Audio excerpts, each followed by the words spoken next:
My name is Camilla, and if you had told me 10 years ago that I'd be living in my childhood home with my husband, Mark, and our daughter, Lily, I would have believed you. But if you added that Mark's mom, Helen, would be our next-door neighbor and that our lives would revolve around their extreme squeamishness, I would have laughed it off. Yet, here we are. Mark and I met in college. He was charming, a bit quirky, but who isn't? We fell in love, got married, and when my parents passed away, we moved into my family home. It was big enough for us and our daughter Lily, who's now 7. Helen, Mark's mom, moved next door shortly after. That's when I learned about their peculiar trait. I remember one dinner that pretty much sums it all up. We were at Mark's cousin's place. Everything was going well until Helen found a hair in her salad. What happened next was, well, unforgettable. "Is this a hair in my salad?" Helen shrieked, holding up the offending strand like it was a poisonous snake. The room fell silent. Everyone's eyes were on her. "Oh, Mom, just put it aside and eat the rest." Mark tried to calm her down, but it was like adding fuel to the fire. "Put it aside? Mark, how can you say that? This is unacceptable." Helen was nearly in tears, her voice rising in pitch. She stood up, grabbing her plate, and to everyone's shock, dumped it into the trash. Then she began tossing other dishes in, one after the other. Mark looked at me, his face a mixture of embarrassment and helplessness. I could only watch in horror as the dinner turned into a disaster. At home, things weren't much different. "Camilla, did you wipe down the counters?" Mark would often ask, peering over my shoulder as I cleaned the kitchen. "Yes, Mark, like I do every day," I'd reply, trying to hide my frustration. His obsession with cleanliness was one thing, but Helen's influence made it worse.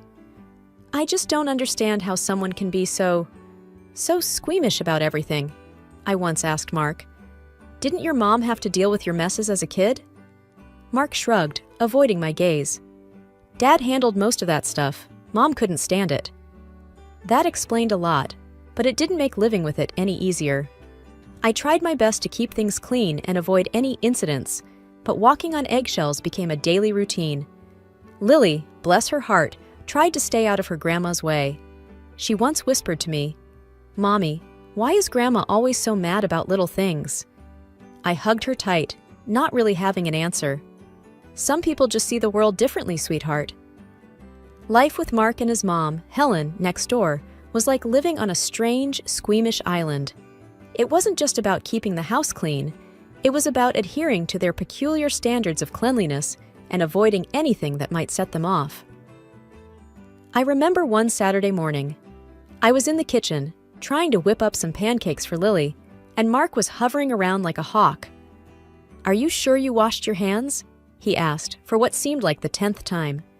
"Yes, Mark, I did," I replied, flipping a pancake. "And the spatula is clean. And yes, the pan was washed last night." He nodded, but I could tell he wasn't fully convinced. His eyes darted around the kitchen, looking for any sign of contamination. Lily, sitting at the table, crayons scattered around her, looked up. "Daddy, can you help me color this?" she asked, holding up a coloring book. Mark hesitated, then said, "Maybe later, honey. Daddy has to make sure everything here is okay first." I felt a pang in my heart. Lily just wanted some time with her dad, but his obsessions always came first. It wasn't just inside the house either. Helen had her own set of rules. One day, I decided to confront her about it. I went over to her house and found her in her immaculate living room, dusting an already spotless shelf. "Helen, can we talk?" I asked, trying to keep my tone neutral. She looked up, her eyes narrowing slightly. "What about?" "It's about this fear of germs and dirt. Don't you think it's a bit excessive?" I asked. Helen put down her duster and sighed. "Camilla, you wouldn't understand. It's not just a dislike. It's a real fear. You have to keep everything clean, or who knows what could happen." "But isn't it a bit too much? I mean, avoiding family gatherings, freaking out over a hair in the food." I tried to reason with her. "That's easy for you to say. You didn't grow up in a house where cleanliness was next to godliness," Helen snapped. "Mark understands. He was raised right." I left her house feeling defeated. It was like talking to a brick wall. Back home, I found Mark disinfecting the doorknobs. "Mark, we need to talk about this," I said, my frustration reaching a breaking point. "About what?" he asked, not looking up from his task. "About how this obsession is affecting our family. Lily needs a normal life, not this constant fear of germs." Mark stopped and looked at me, his expression hard to read. "This is for our safety, Camilla. For Lily's safety. I don't want her getting sick because we weren't careful enough." "But at what cost, Mark? She's afraid to even hug her grandmother," I argued. He didn't have an answer to that. He just went back to his cleaning, leaving me standing there, feeling more alone than ever. I knew something had to change, but I didn't know how to make it happen. I just hoped that someday Mark and Helen would see that there was more to life than living in fear of a little dirt. As days turned into weeks, I watched Lily grow more and more reserved, especially around her grandma Helen. It wasn't just the usual shyness some kids have around their grandparents. This was fear, plain and simple. Fear of doing something wrong, something that would upset her grandma's rigid sense of order. One evening, while I was tucking Lily into bed, she looked up at me with her big, worried eyes. "Mommy, why doesn't Grandma like me?" she asked, her voice barely above a whisper. I was taken aback. "Lily, Grandma loves you. She has her own way of showing it," I said, trying to comfort her. "But she always looks so mad, and she never hugs me." Lily's voice trembled. I hugged her tightly. "I know, sweetie. Grandma has a hard time with messes and germs. It's not about you, I promise." Lily nodded, but I could tell she didn't fully understand. How could she? Helen's behavior was hard enough for me to grasp, let alone a 7-year-old. The next day, I decided to have a gentle talk with Helen. I found her in her garden, meticulously trimming her rose bushes. "Helen, can I talk to you for a minute?" I asked, approaching her. She put down her gardening shears and wiped her hands on a cloth.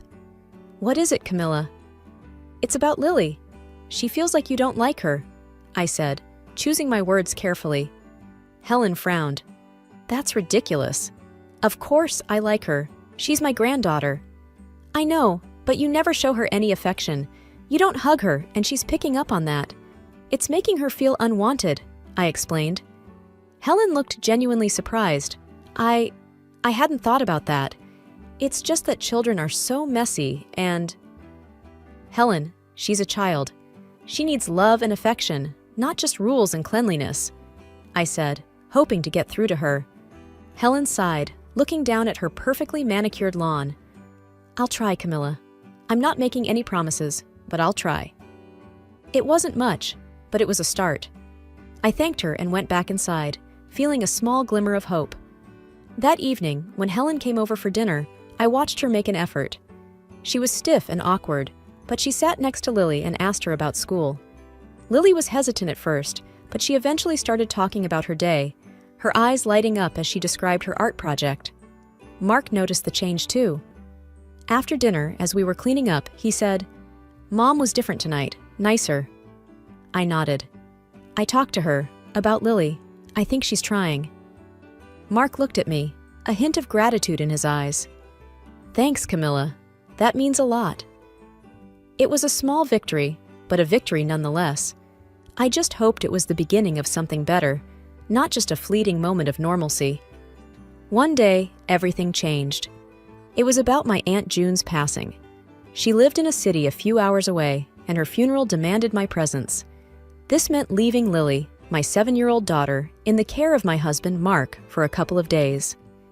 The evening before my departure, I sat down with Mark in our cozy living room, the walls lined with family photos, some of which included Aunt June.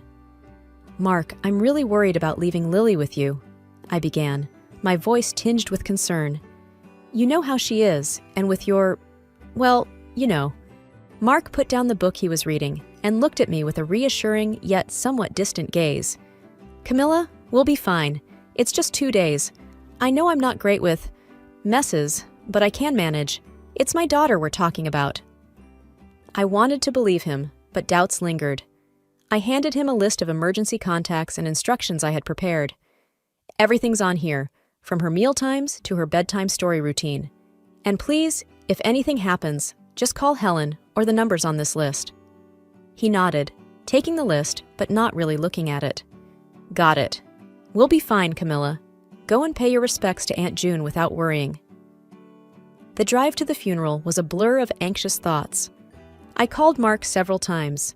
Each time, his response was the same. "Everything's under control, Camilla. Focus on your family there." But my mother's intuition told me something wasn't right. When I returned 2 days later, a sense of dread filled me as I approached our home. It looked unusually quiet and deserted. Frantically, I called Mark, but my calls went unanswered.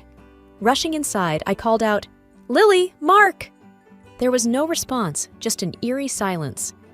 Then, from the staircase, I heard a small, trembling voice. "Mommy?" It was Lily, looking small and forlorn, clutching her favorite plush bunny. "What happened, sweetie? Where's Daddy?" I asked, my heart pounding.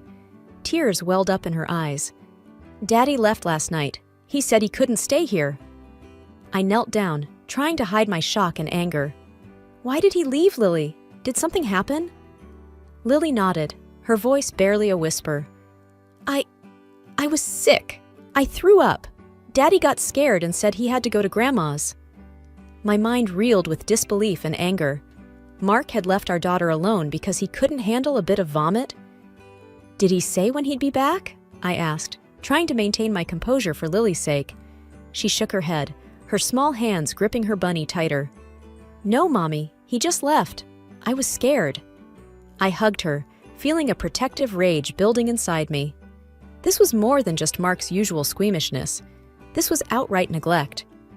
As I comforted Lily, I glanced around. The house was in disarray, a stark contrast to its usual neatness. Toys were scattered, dishes piled up, and there was a stain on the carpet that I didn't dare to inspect closely. Mark's fear of mess had not only trumped his responsibilities as a father, but had also led to him abandoning our sick child. I knew then that something had to change. This wasn't just about coping with Mark and Helen's peculiarities anymore. This was about the safety and well-being of my child. I had to confront Mark and Helen, but first, I needed to take care of Lily. She was my priority. Once I made sure Lily was okay, had eaten, and was resting, I called Mark again, my fingers trembling with fury. This time, he answered, his voice cautious. "Mark, what the hell were you thinking? Leaving Lily alone like that?" I couldn't keep the anger out of my voice. "Camilla, I couldn't handle it. You know how I am with that stuff. I thought she'd be fine." Mark's voice was defensive, almost detached. "Fine? She's a child, Mark. She was sick and scared. You're her father. You're supposed to take care of her, not run away at the first sign of trouble." Mark was silent on the other end, and I knew that our conversation was far from over. After ensuring Lily was safe and had calmed down, I knew I had to confront Mark and Helen. My hands were shaking as I dialed Mark's number again. This time, he picked up immediately. "Mark, we need to talk, now. In person," I said, trying to keep my voice steady. Okay, I'm coming over," he replied, a hint of reluctance in his voice. I paced around the living room, waiting. When Mark arrived, he wasn't alone. Helen was with him. They stood at the doorstep, neither making a move to come in. The sight of them, standing there so unaffected, fueled my anger. "What you did, leaving Lily alone when she was sick, is inexcusable, Mark. How could you?" I started, my voice rising. Mark shifted uncomfortably. "I told you I couldn't handle it. I didn't think it was a big deal. She's 7, not a baby." "Not a big deal? She was terrified, Mark. Alone in this big house. Anything could have happened." I couldn't believe his casual dismissal. Helen chimed in, her tone defensive. "Camilla, he did what he thought was best. He's not good with sickness. You know this." "That's not an excuse, Helen. He's her father. It's his responsibility to take care of her, no matter what," I shot back, my gaze fixed on Mark. Mark looked away, unable to meet my eyes. I panicked. "I'm sorry, okay?" "Sorry doesn't cut it, Mark. This is about our daughter's safety. And you, Helen, encouraging this behavior? It's harmful, not just annoying," I said, my frustration boiling over. Helen's face hardened. "We've always been this way. It's not our fault you don't understand." Understanding dawned on me then. This wasn't just about cleanliness or a simple fear of germs. This was deeper, more ingrained, and it was affecting Lily. I understand more than you think. What I don't understand is how you can justify neglecting a child, I said, my voice steady but firm. Mark finally spoke up. Camilla, let's just calm down and talk about this. Calm down? Mark, your actions put our daughter in danger. I can't just calm down about that. And I can't let it happen again, I said, my decision clear in my mind. I looked at both of them, standing there, still not fully grasping the gravity of the situation. I need to think about what's best for Lily. And right now, I don't think that includes being around this level of irresponsibility. Mark and Helen exchanged a glance, but neither said anything. They knew I was serious. I'll be in touch about what happens next. For now, I think it's best if you both leave, I said, ushering them out the door. As they walked away, a mix of emotions washed over me. Anger, disappointment, but also a sense of clarity.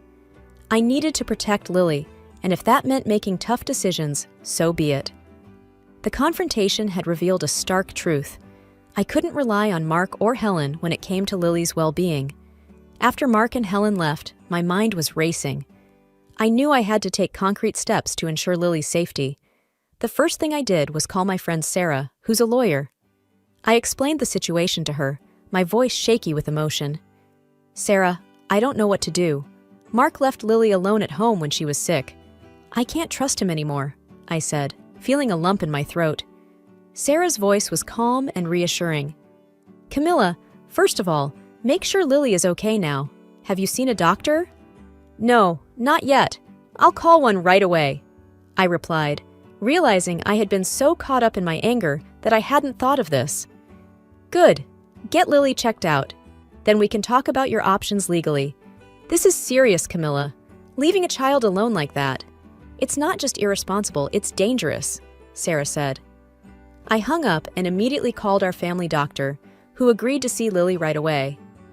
Thankfully, she was fine, just a bit shaken up from the whole ordeal. The next day, I met with Sarah. We sat in her office, a small, unassuming room filled with legal books and papers. You have grounds to file for sole custody, Camilla. What Mark did was essentially child endangerment, she explained. I listened, the weight of the situation pressing down on me. What about Helen? She's just as responsible for this mindset of Mark's. Sarah nodded. You can file a restraining order against her if you think she poses a threat to Lily's well-being. It was a lot to take in. Filing for divorce, sole custody, possibly a restraining order. It felt like my entire world was collapsing. But then I thought of Lily, her frightened face when I found her alone, and I knew I had no choice. I'll do it. I have to protect Lily, I said, my voice firm. Sarah gave me a sympathetic look. I'll start the paperwork. It won't be easy, Camilla, but I'll be with you every step of the way. Over the next few weeks, life was a whirlwind of legal meetings and emotional upheavals. Mark tried to talk to me, to apologize, but I couldn't get past what he had done. Helen, on the other hand, was furious. She accused me of overreacting, of tearing the family apart.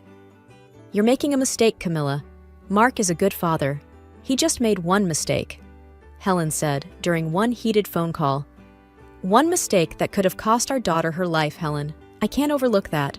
I won't, I replied, my resolve unwavering.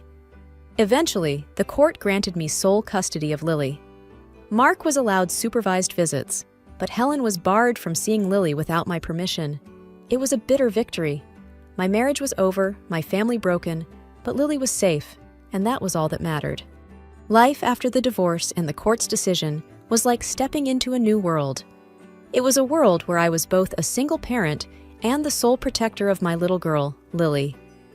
The divorce had been tough, with its fair share of tears and heartache, but it was done.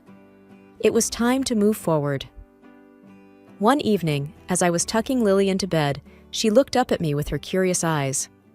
Mommy, are we going to be okay? Just the two of us? She asked, her voice tinged with a mix of concern and hope. I smiled and brushed her hair back from her forehead. Yes, sweetie, we're going to be just fine. It's going to be different, but we have each other, and that's what matters. Lily snuggled into her pillow, looking more relaxed. I like it being just us. It's quieter. I laughed softly. Yes, it is. And we can make our own rules now, like pancake Saturdays and maybe getting a pet? What do you think? Her face lit up at the mention of a pet. Can we get a puppy? I've always wanted a puppy. We'll see, I said, not wanting to make any promises I couldn't keep. Now, time to sleep. Big day tomorrow. After Lily fell asleep, I went to the living room and sat down with a cup of tea. The house was quiet, peaceful. I thought about everything that had happened, how much Lily and I had been through. It hadn't been easy, but I felt a sense of pride and strength. I had stood up for my daughter, for her safety and well-being. The next day, I took Lily to the park. We walked hand in hand, the sun shining down on us. "Mommy, look at the ducks!" Lily exclaimed, pointing at the pond. We stopped and watched the ducks, and I realized how much I had missed these simple moments, moments without worry or fear. "Mommy, can I ask you something?" Lily said, looking up at me. "Of course, sweetie. What is it? Will Daddy be okay? Will he be sad without us?" Her question caught me off guard, but it was a fair one. I knelt down to be at eye level with her. "Your daddy loves you very much, Lily. And yes, he will be okay. We all will be. Sometimes people need to be apart to be happy, but that doesn't change how much we love each other." Lily nodded, taking in my words. "I love you, Mommy." "I love you too, more than anything," I said, hugging her. As we continued our walk in the park, I felt a sense of hope for the future. There would be challenges, of course, but I was ready to face them. This was our new beginning, a chance to build a life filled with love, laughter, and happiness. Just Lily and me.